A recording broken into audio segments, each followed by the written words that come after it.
Libro de Esdras, capítulo 6. Decreto de Darío.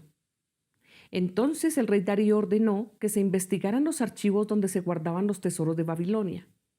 Y en el palacio de Ecbataná, en la provincia de Media, se encontró un rollo que contenía la siguiente memoria.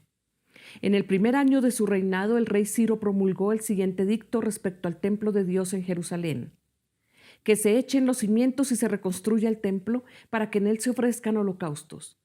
Tendrá 27 metros tanto de alto como de ancho, 3 hileras de piedra grandes y una de madera. Todos los gastos serán sufragados por el tesoro real. Con respecto a los utensilios de oro y de plata que Nabucodonosor sacó del templo de Jerusalén y llevó a Babilonia, que los devuelvan a Jerusalén y que se pongan en el templo de Dios donde deben estar.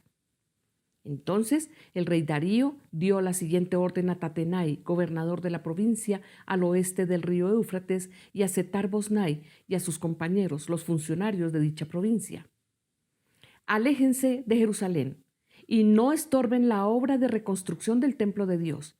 Dejen que el gobernador de la provincia de Judá y los dirigentes judíos reconstruyan el templo en su antiguo sitio. También he decidido que ustedes deben prestarles ayuda, sufragando los gastos de la reconstrucción del templo con los impuestos que la provincia al oeste del río Éufrates paga al Tesoro Real. No se tarden en pagar todos los gastos para que no se interrumpan las obras. Además, todos los días sin falta deberán suministrarles becerros, carneros y corderos para ofrecerlos en holocausto al Dios del cielo, junto con trigo, sal, vino y aceite, y todo lo que se necesite según las instrucciones de los sacerdotes que están en Jerusalén. Así podrán ellos ofrecer sacrificios gratos al Dios del cielo y rogar por la vida del rey y de sus hijos. He determinado asimismo que alguien desobedezca esta orden, lo empalen en una viga sagrada de su propia casa y que le derrumben la casa. Que el Dios que decidió habitar en Jerusalén derribe a cualquier rey o nación que intente modificar este decreto o destruir ese templo de Dios. Yo, Darío, promulgo este decreto, publíquese y cúmplase al pie de la letra. Terminación y dedicación del templo.